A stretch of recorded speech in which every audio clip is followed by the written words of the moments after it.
আল্লাহ পাক রব্বুল আলামিন সূরা মুমিনের মধ্যে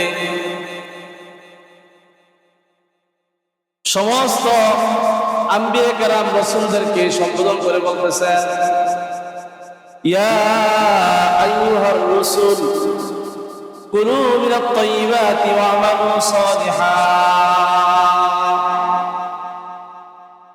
ইন্নী বিমা তা'মালুনা আলীম। রব্বুল আলামিন সমস্ত রাসূলদেরকে সম্বোধন করে বলতেছেন, হে রাসূলগণ, আপনারা হালাল খাদ্য, পবিত্র খাদ্য গ্রহণ করুন। কুলু মিনাত তাইয়্যিবাত ওয়া'মালু সালিহান, এবং সৎ কর্ম সম্পাদন করুন। ইন্নী বিমা তা'মালুনা আলীম, নিশ্চয়ই আপনারা যা করেন আমি আল্লাহ সব কিছু সম্পর্কে অবগত আছি। আল্লাহ তাআলা এই আয়াতে কারিমার মধ্যে রাসূলদেরকে বলতেছেন যে হালাল খাদ্য গ্রহণ করেন এবং সৎ কর্ম করেন। প্রথমে আল্লাহ হালাল খাবারের কথা উল্লেখ করলেন, এরপরে বললেন নেক কাজ করেন, ভালো কাজ করেন।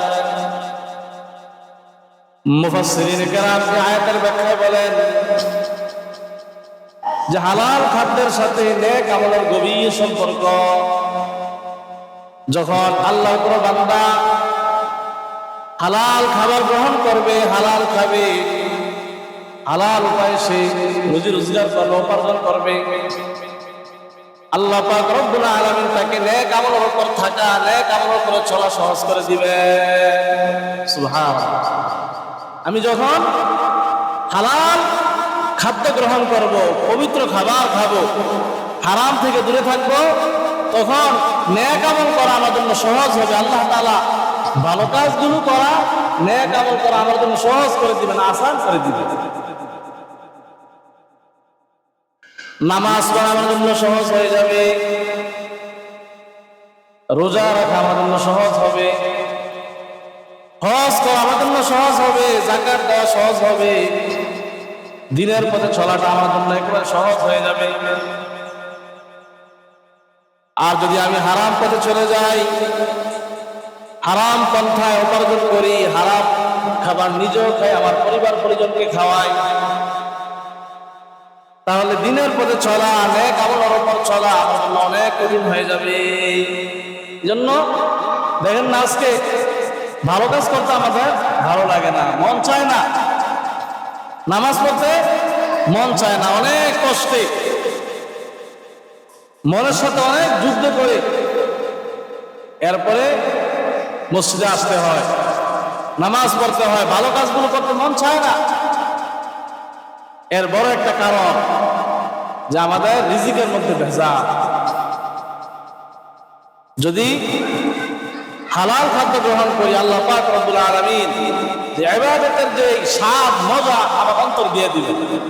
নামাজ পড়ার একটা মজা আছে, কোরআনে কারিমে তেলাওয়াত করার একটা মজা আছে, স্বাদ আছে, আল্লাহকে ডাকা জিকির করার একটা মজা আছে, স্বাদ আছে। এই যে মজা, এই স্বাদ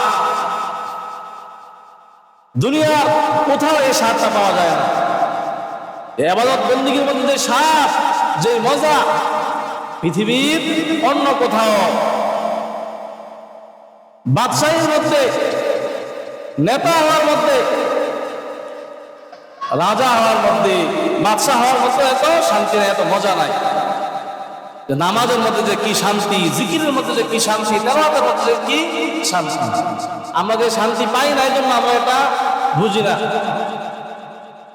আল্লাহর কিছু বান্দা আছে, মুকাররব বান্দা, প্রিয় বান্দা, দেখবেন তারা রাত্রবেলায় ঘুমায় শান্তি পায় না, ঘুমায়া মজা পায় না, তারা নামাজের মধ্যে শান্তি পায়, জিকিরের মধ্যে শান্তি পায়, তেলাওয়াতের মধ্যে তারা শান্তি পায়। তারা রাতকে রাত নামাজে কাটায় দেয়,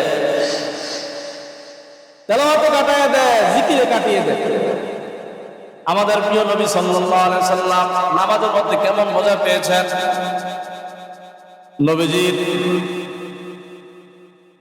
রাত্রটা প্রায় সারা রাত তিনি নামাজের মধ্যে কাটাই দিতেন। হাদিসের মধ্যে আসছে নবীজি সাল্লাল্লাহু আলাইহি সাল্লাম এত লম্বা লম্বা কেরাত দিয়ে নামাজ পড়তেন, লম্বা সময় নামাজের মধ্যে দাঁড়িয়ে থাকার কারণে নবীজির পা আরো ফুলে যাইত। নবীজি এত লম্বা লম্বা সেজদা দিতেন, যখন সেজদায় যেতেন আম্মা যারা আয়েশা সিদ্দিকা রাদিয়াল্লাহু তাআলা আনহা বলেন যে আমি নবীজির পাশেই শুয়ে থাকতাম। নবীজি যখন মাঝে মাঝে সেজদায় যাইতেন, এত লম্বা সেজদা করতেন, আমার ভয় হয়ে যেত, আমার মনে ভয় চলে আসতো যে নবীজি মারা গেল কিনা। আমি যেন মাঝে মধ্যে নবীজিকে খুশা বাঁধতাম, খুশা দিলে নবীজি একটু নড়ে চড়ে বসতেন, তখন বুঝতাম না নবীজি জীবিত আছেন।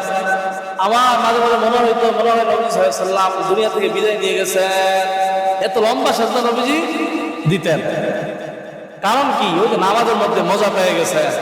আল্লাহ ওলিরা নামাজের মধ্যে তারা এই মজা পেয়েছেন। এই মজা, এই স্বাদ পেতে হলে হালাল খাবার গ্রহণ করতে হবে।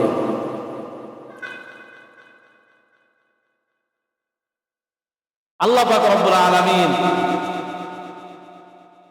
যে মুমিনদেরকেও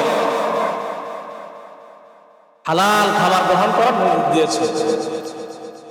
আরেক জায়গায় আল্লাহ তাআলা বলেন, ইয়া আইয়ুহাল্লাযীনা আমানু কুলু মিন তাইয়্যিবাতি মা রাযাকনাকুম ওয়াশকুরু লিল্লাহি ইন কুনতুম ইয়্যাহু তা'বুদুন। আল্লাহ তাআলা বলেন, হে ঈমানদাররা, কুলু মিন তাইয়্যিবাতি মা রাযাকনাকুম, তোমরা আমার দেওয়া রিজিক থেকে পবিত্র খাদ্য গ্রহণ করো, পবিত্র খাবার তোমরা খাও। ওয়াশকুরু লিল্লাহ, আমি আল্লাহর কৃতজ্ঞতা জ্ঞাপন করো। তোমরা পবিত্র খাদ্য গ্রহণ করো আর আমার শুকরিয়া আদায় করো। যখন আমরা পবিত্র খাবার গ্রহণ করব, হালাল খাবো আর আল্লাহর কৃতজ্ঞতা জ্ঞাপন করবো, আল্লাহর শুকরিয়া আদায় করব, আল্লাহ পাক আমাদের নিয়ামত আরো বহু গুণে বাড়ায় দিবেন।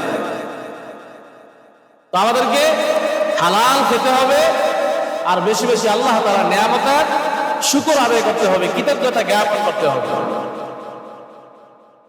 আল্লাহ তাআলা এই আয়াতের মধ্যে মুমিনদেরকে নির্দেশ দিলেন। এর আগের আয়াতে রাসূলদেরকে আল্লাহ তাআলা নির্দেশ দিলেন যে হে রাসূলগণ, আপনারা হালাল খাদ্য গ্রহণ করুন। তো এই দুটো আয়াতের সমন্বয়ে তিরমিজি শরীফের মধ্যে একটি হাদিস আসছে। রাসূলুল্লাহ সাল্লাল্লাহু আলাইহি ওয়াসাল্লাম বলেন, ক্বালা রাসূলুল্লাহ সাল্লাল্লাহু আলাইহি ওয়াসাল্লাম, ইন্নাল্লাহা তাইয়্যিবুন লা ইয়াকবালু ইল্লা তাইয়্যিবাতান। আল্লাহর হাবিব বলেন, হে মানুষ সকল, নিশ্চয় আল্লাহ তাআলা পবিত্র, আল্লাহ তাআলা পুত পবিত্র, লা ইয়াকবালু ইল্লা তাইয়্যিবাতান, তিনি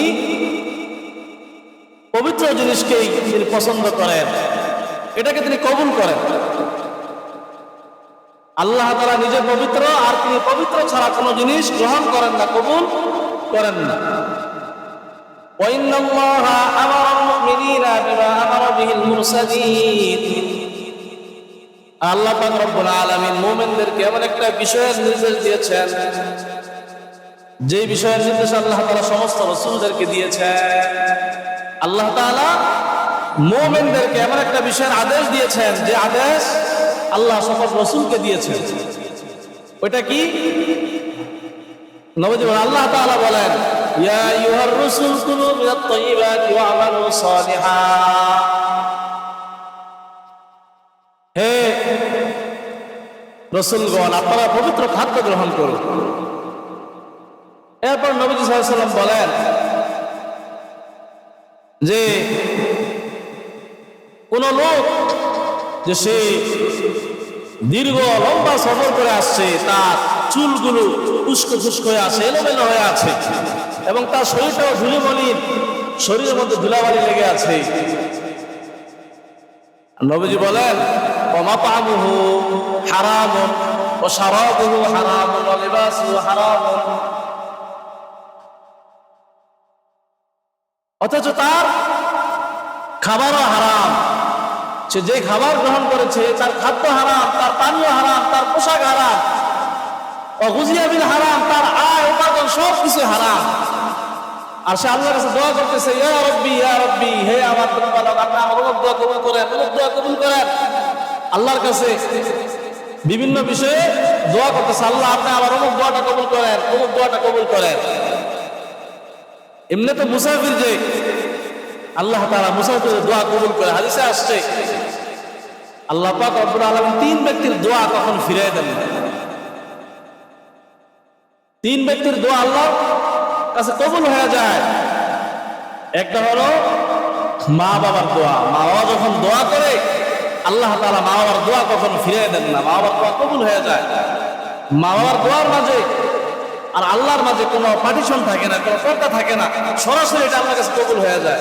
মা বাবা ভালো দোয়া করলেও কবুল হয়, আবার বদ দোয়া করলে এটাও কবুল হয়ে যায়। 2 নাম্বার মজলুমের দোয়া।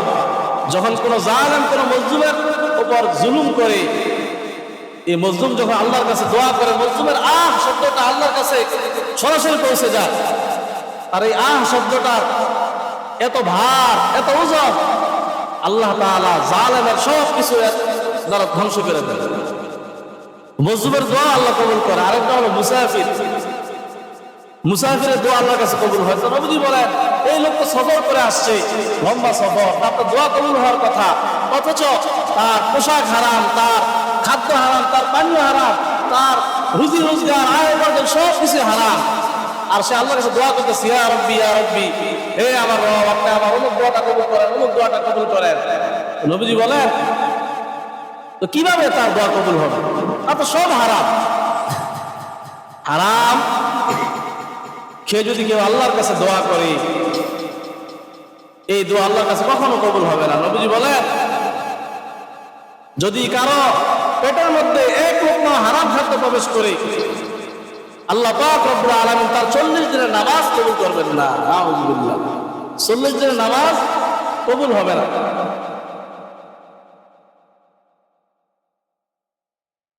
ওলামায়ে কেরাম বলেন, কবুল না হওয়ার অর্থ হলো নামাজের ফজিলত আদায় হয়ে যাবে। যে নামাজ পড়লে যে সওয়াব, যে পুরস্কার পাওয়ার কথা, সে এই নামাজের কোনো পুরস্কার সওয়াব নেকি পাবে না, এমনি নামাজ আদায় হয়ে যাবে। আরেক হাদিসের মধ্যে আসছে, রাসূল বলেন, ক্বালা রাসূলুল্লাহ সাল্লাল্লাহু আলাইহি ওয়াসাল্লাম, মান ইশতারা থাওবান বিআশারাতি দারাহিম ওয়া ফীহি দিরহামুন হারাম লা ইয়াকবালুল্লাহু তাআলা লাহু সালাতান মা দাবা আলাইহি। আল্লাহর হাবিব বলেন, যে ব্যক্তি 10 দিরহাম দিয়ে একটা কাপড় ক্রয় করলো,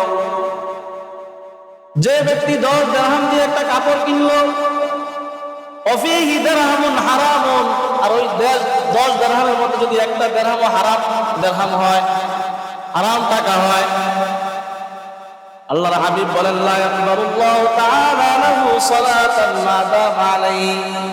যতদিন ওই কাপড়টা, ওই পোশাকটা তার গায়ে থাকবে, ততদিন আল্লাহ তাআলা তার নামাজ কবুল করবেন না। নাউযুবিল্লাহ, এটা হারাম টাকা দিয়ে পোশাক পরে নামাজ পড়ি, কি লাভ হবে? আল্লাহর কাছে নামাজ কবুল হবে না। আমাদের যে সওয়াব নেকি, এগুলো কিছুই আমরা লাভ করতে পারবো না। এজন্য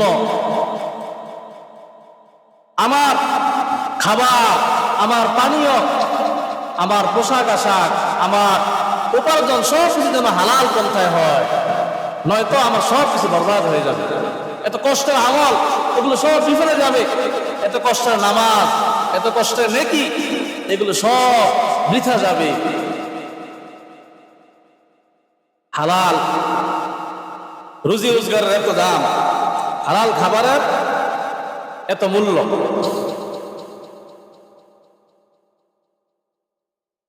হালাল খাবারের মধ্যে যে কি বরকত, কি রহমত রয়েছে, একটা ঘটনা আপনাদেরকে শোনাই।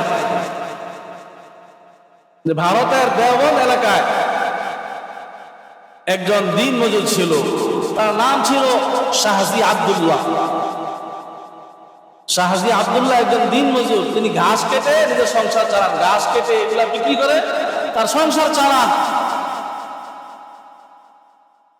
কিন্তু এই দিন মজুর লোকটা, সে ছিল একজন নীতিবান লোক, তার নীতি ঠিক ছিল, সৎ লোক, নেককার লোক। সে কোনো আলেম ছিল না, কিন্তু দিনদার ছিল, একজন আল্লাহওয়ালা লোক ছিল। তিনি প্রত্যেক দিন ঘাস কেটে এগুলো বিক্রি করতেন, এগুলো বিক্রি করে যা পেতেন এগুলো দিয়ে তার সংসার চলে যেত। কিতাবের মধ্যে আসছে শাহজি আব্দুল্লাহ প্রতিদিন তিনি ঘাস কেটে এগুলো 6 পয়সায় বিক্রি করতেন। তখনকার সময় 6 পয়সা অনেক কিছু, 6 পয়সা বিক্রি করতেন। আর এই দেওবন্দ এলাকা, ওই এলাকার সবাই এটা জানতো যে শাহজি আব্দুল্লাহ একজন নীতিবান লোক, নেককার লোক, আল্লাহওয়ালা লোক। তার থেকে ঘাস কিনে যদি আমরা আমাদের মহিষকে খাওয়াই, গরুকে খাওয়াই, তাহলে আমাদের মহিষ গরু অনেক বেশি দুধ দিবে, আমাদের পশু তাজা হবে। সবাই এটা বিশ্বাস করত। এই জন্য তার থেকে ঘাস কেনার জন্য মানুষ সিয়াল ধরে দাঁড়িয়ে থাকতো, সিয়াল পেত না। কিন্তু শাহজি আব্দুল্লাহ তিনি ছিলেন একজন নীতিবান লোক। যতই ঘাসের চাহিদা থাকতো তিনি কখনো দাম বাড়াইতেন না। দেখেন না, এখন আমাদের দেশে কোনো জিনিসের চাহিদা বেড়ে গেলে এটা দাম অটোমেটিক বেড়ে যায়। সিন্ডিকেটে ভরা, সিন্ডিকেটের কারণে আমাদের দেশের মানুষ কোনো দিকে শান্তি পায় না। তো শাহজি আব্দুল্লাহ যতই চাহিদা থাকতো তিনি কখনো এই ঘাসের দাম বাড়াইতেন না। সব সময় তিনি 6 পয়সায় বিক্রি করতেন, আর আগে যারা আসতো তাদের কাছে তিনি বিক্রি করতেন।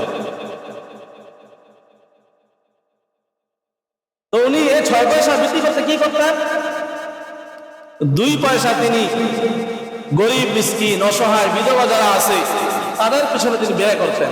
অসহায় মানুষের পিছনে 2 পয়সা খরচ করতেন, আর 2 পয়সা তিনি তার সংসারে খরচ করতেন। সংসার চালানোর পিছনে 2 পয়সা খরচ করতেন, এই 4 পয়সা, আর বাকি থাকে 2 পয়সা। এই 2 পয়সা তিনি জমা করতেন, প্রতিদিন 2 পয়সা 2 পয়সা করে জমা করতেন। এভাবে বছরে এই 60 টাকার চেয়ে কিছু বেশি হইত।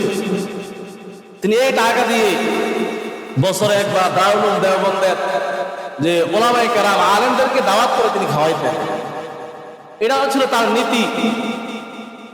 এভাবে তার জীবনটা চলত। তো ওই সময় দারুল দেওবন্দের সদরুল মুদাররিসিন ইয়াকুব নানুতুবি রহমতুল্লাহি আলাইহি, আল্লাহু আকবার, কত বড় আলেম ইয়াকুব নানুতুবি, যে তিনি এরকম অনেক আলেমরা তারা অপেক্ষায় থাকতো কবে শাহজি আব্দুল্লাহর ঘরে দাওয়াত আসবে, তাদের ঘরে দাওয়াত খাবে। আসলে ওলামায়ে কেরাম তারা তো কারো ঘরে দাওয়াতের লোভী না, কিন্তু কি জন্য এরকম তার ঘরে দাওয়াতের জন্য আশা করতেন এটা শুনলে আপনারা অবাক হবেন। ইয়াকুব নানুতুবি রহমতুল্লাহি আলাইহি তিনি সহ আরো অনেক আলেমরা তারা আশায় থাকতো, অপেক্ষায় থাকতো কবে শাহজি আব্দুল্লাহর ঘরে দাওয়াত খাবো, উনি দাওয়াত দিবে। উনি যদিও গরিব মানুষ, একজন সাধারণ দিনমজুর লোক, ঘাস কেটে তার সংসার চালায়। আচ্ছা বলেন তো, এরকম লোকের ঘরে কি মানুষ দাওয়াত খাওয়ার জন্য এত আগ্রহী হবে? ইয়াকুব নানুতুবি রহমতুল্লাহি আলাইহি সহ আরো আলেমরা তারা তার ঘরে দাওয়াত খাওয়ার জন্য অপেক্ষায় থাকতো। কারণ কি? ইয়াকুব নানুতুবি রহমতুল্লাহি আলাইহি তিনি বলেন, কারণ শাহজি আব্দুল্লাহ তিনি এমন এক আল্লাহওয়ালা লোক, আল্লাহর এমন এক নৈকট্যশীল বান্দা, তার রুজি রোজগার সম্পূর্ণ হালাল, তার রুজি রোজগারের মধ্যে, তার খাবারের মধ্যে কোনো হারাম নাই। আমি ইয়াকুব নানুতুবি যদি তার ঘরে দাওয়াত খাই, যখনই তার ঘরে দাওয়াত খাই, দাওয়াত খাওয়ার পর আমি দেখেছি যে 40 দিন পর্যন্ত এই খাবারের নূর বরকত আমার অন্তরের মধ্যে থাকে। সুবহানাল্লাহ। বলে যে শাহজি আব্দুল্লাহ যখন দাওয়াত খায় 40 দিন যে আমার অন্তরটা নূরে নূরান্বিত থাকে, মনে চায় যে নামাজ বেশি বেশি করি, তেলাওয়াত বেশি বেশি করি, জিকির বেশি বেশি করি, ভালো কাজ বেশি বেশি করি। 40 দিন মনটা শুধু ইবাদত করার প্রতি আগ্রহী থাকে, বেশি বেশি ইবাদত করতে মন চায়। এই হালাল খাবারের এই বরকত। আর হারাম খাবারের কি কুফর? ইয়াকুব নানুতুবি রহমতুল্লাহির ব্যাপারে আরেকটি ঘটনা বর্ণিত আছে যে তিনি আরেকদিন একজনের ঘরে দাওয়াতে গেলেন। উনি তো আল্লাহওয়ালা মানুষ, আল্লাহ ওলি মানুষ। আল্লাহর ওলিদের আধ্যাত্মিক কিছু শক্তি থাকে, পাওয়ার থাকে, যেগুলো অন্যদের থাকে না। ওনাকে যখন খাবার দেওয়া হলো, যে উনি 1 লোকমা খাবার মুখে দেওয়ার পরে উনি বুঝতে পারলেন যে এই খাবারটার মধ্যে কোনো ভেজাল আছে, এটা হারাম উপায় উপার্জিত এই টাকা দিয়ে এই খাবার হয়েছে, ব্যবস্থা করা হয়েছে। তো উনি জিজ্ঞাসা করলেন, জিজ্ঞাসা করার পরে জানতে পারলেন হ্যাঁ আসলে যে ওনাকে যে খাবারটা খাওয়ানো হচ্ছে এটা হারাম উপায় অর্জন করা। তখন তিনি এই খাবার আর খাইলেন না। ইয়াকুব নানুতুবি রহমতুল্লাহ আলাইহি বলেন যে আমি এই যে এক লোকমা হারাম খাবার মুখে দিয়েছিলাম, এক লোকমা এই হারাম খাবারের কারণে যে এক মাস পর্যন্ত আমার যে অন্তরটা এরকম ছিল যে শুধু অমুক গুনাহ করতে মন চাইতো, যে অমুক গুনাহটা করি, মানে গুনাহের দিকে আমার মনটা দাবিত হইতো এই হারাম খাবারের কুফল। এভাবে এই হারাম খাদ্যের এরকম একটা কুপ্রভাব আছে। আমরা যখন হালাল খাবো, আল্লাহ তাআলা আমাদের অন্তরের মধ্যে আল্লাহ এক নূর দান করবেন, ইবাদত করা, নেক আমল করার তৌফিক প্রাপ্ত আমরা হব, আমাদের ইলমে বরকত হবে, মনে সহজ সৃষ্টি হবে। আর যখন হারাম খাবো আমাদের অন্তর অন্ধকার হয়ে যাবে, অন্ধকারাচ্ছন্ন হয়ে যাবে, এবং এই মনের মধ্যে সৎসাহ থাকবে না, তখন কাপুরুষতা মনের মধ্যে সৃষ্টি হবে। এভাবে হারাম খাবার দ্বারা যে শরীর গঠিত হয়, হাদিসের মধ্যে আসছে ক্বালা রাসূলুল্লাহ সাল্লাল্লাহু আলাইহি ওয়াসাল্লাম লা ইয়াদখুলুল জান্নাতা জাসাদুন গুযিয়া বিল হারাম। হারাম খাদ্য দ্বারা যে শরীর গঠিত হয়, যে শরীর তৈরি হয় হারাম খাদ্য দ্বারা, হারাম গাজা দ্বারা, এই শরীর কখনো জান্নাতে প্রবেশ করবে না। হারাম খাদ্য দ্বারা তৈরি শরীর, এই দেহ কখনো জান্নাতে যাবে না। মুহতারাম হাজিরিন, এজন্য হালাল উপায়ে হালাল পথে চলার চেষ্টা করি, যদি একটু কষ্ট হয়। যে হালাল পথে চলার জন্য যে আমাদের মা বোনেরা যারা আছে, একজন পুরুষকে হালাল পথে চালানোর জন্য মা বোন যারা আছে তাদের ভূমিকা বেশি। একজন স্ত্রী যদি চায় তার স্বামীকে হালাল পথে চালাতে, তাহলে অবশ্যই সে পারবে। স্ত্রীর কারণে স্বামী হালাল পথে চলে, আবার স্ত্রীর কারণে হারাম পথে চলে। যখন স্ত্রীর চাহিদা বেড়ে যায়, স্ত্রী বলে আমার এটা লাগবে সেটা লাগবে, আমাকে অমুক জিনিস এনে দিতে হবে, তখন স্বামী বেচারা দেখা যায় তার ইনকাম কম, উনি কি করবে? তখনই সে হারাম পথে পা বাড়ায়, তখন সে চুরি করে, তখন সে ডাকাতি করে, সুদি কারবার করে। আর যদি স্ত্রী এমন হয়, নেককার হয়, স্বামীকে বলবে যে স্বামী প্রয়োজনে আমরা একবেলা দুবেলা না খেয়ে থাকবো, 3 বেলার জায়গায় আমরা 2 বেলা খাবো, 1 বেলা খাবো, এরপরও আপনি আমাদের ঘরে হারাম খাবার আনবেন না, আমাদের সন্তানদেরকে হারাম খাবার খাওয়াইবেন না। যদি এভাবে স্ত্রীরা স্বামীদেরকে তৈরি করে, ইনশাআল্লাহ আশা করি আমাদের কোনো পুরুষ ভাইয়েরা হারাম পথে পা বাড়াবে না। এই জন্য মা বোনেরা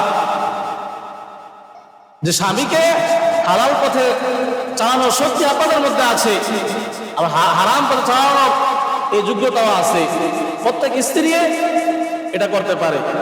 এই জন্য আমরা সবাই চেষ্টা করবো হালাল পথে চলার জন্য। হালাল পথের মধ্যে হচ্ছে শান্তি, হালাল রিজিকের মধ্যে শান্তি। হারাম পথে যদিও বেশি দেখা যায়, এখানে শান্তি নাই, এখানে শুধু দুর্ভোগ আর দুর্ভোগ, ক্ষতি আর ক্ষতি।